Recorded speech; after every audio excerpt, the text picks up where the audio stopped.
Dalam slide pertama ini kita ada Paul Vidal de Blanchet yang merupakan ahli geografis yang berasal dari Prancis yang lahir pada tahun 1854 dan meninggal pada tahun 1918. Nah, karya besar Blanchet yang pertama adalah Atlas General Historique et Géographique yang dibuat pada tahun 1894. Nah, ada juga karya-karya lain loh dari Paul, yaitu karya yang sudah tertulis pada PPT. Yang pertama ada Les Genres de Vie dans la Géographie Humanique dan Les Caractéristiques de la Géographie yang dibuat pada tahun 1912 dan 1913. Nah, Paul ini menyumbangkan bagi geografis adalah sebagai berikut.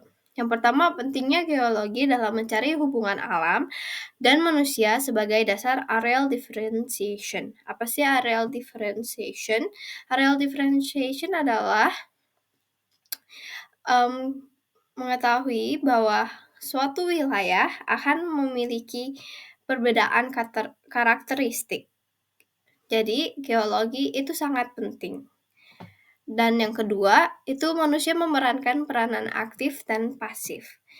Gimana sih? Salah satu contohnya yang sering kita lakukan bahwa kita itu manusia yang memiliki peranan aktif dan pasif adalah manusia memiliki peranan aktif karena kita tuh mengikuti suatu kegiatan. Dan manusia akan memerankan peranan pasif karena kita tuh mengikuti atau bergabung dalam suatu kelompok. Nah, yang ketiga, Paul menyatakan bahwa hubungan manusia tidak statis, melainkan berubah-ubah sesuai proses penyesuaian dengan alam atau stimulus pengaruh alam tersebut. Berarti, Paul ini menyatakan bahwa hubungan manusia itu tidak tetap, tapi berubah-ubah karena penyesuaian dengan alam tersebut. Paul ini menyatakan juga bahwa geografis harus yang pertama, kesatuan gejala alam atau interdependensi atau stimulus antar faktor-faktor fisik. Nah, yang kedua, ada kombinasi beragam beserta modifikasi gejala alam terutama iklim dunia. Yang ketiga, mempunyai hubungan dengan gejala-gejala di permukaan bumi, mengenal kekuatan lingkungan dalam beragam bentuk, memiliki metode ilmiah dalam memberikan definisi dan klasifikasi yang ada, dan mengetahui peranan manusia dalam menguasai lingkungan alam. Yang kedua ada Alfred Hettner yang merupakan ahli geografis yang berasal dari Jerman yang lahir pada tahun 1859 sampai dengan 1941.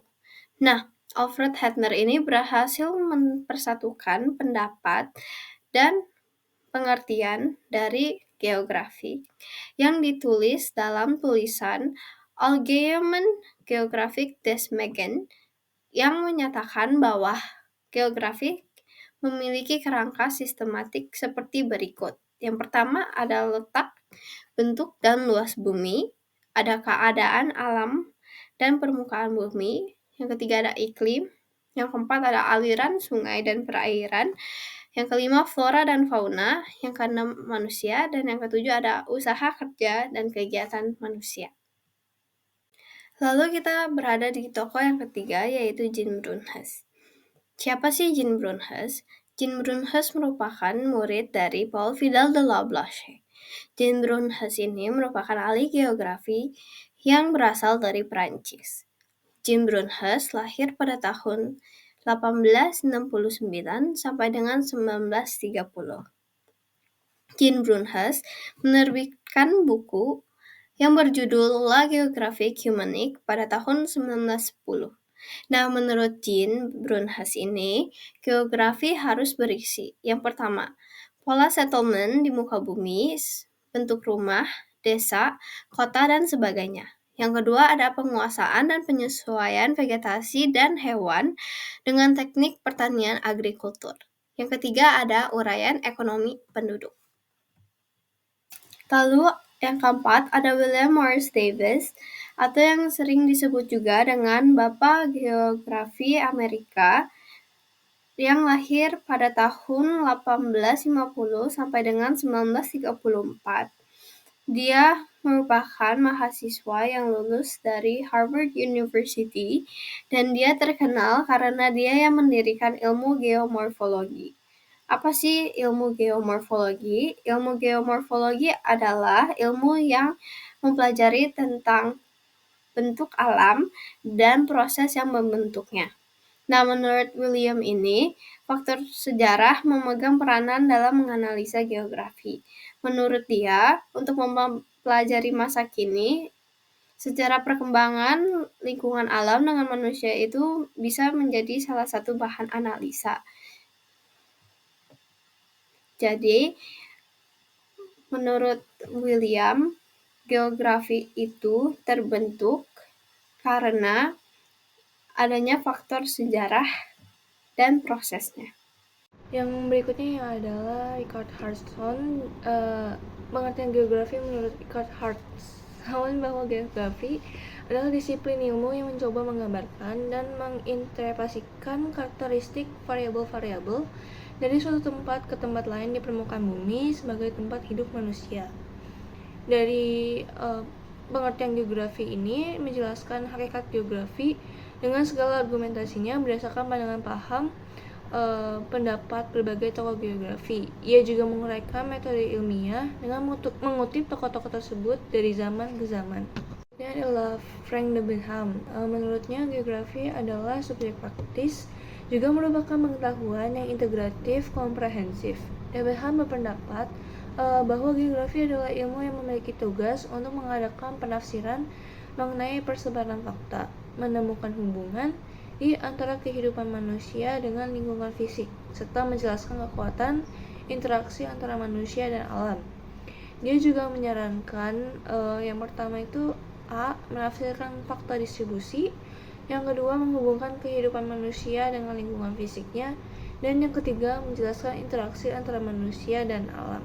Berikutnya ada James Fairgrieve yang mengemukakan bahwa fungsi geografi adalah to train future citizens to imagine accurately the condition of the great world stage, and so to help them to think sanely about political and social problems in the world around.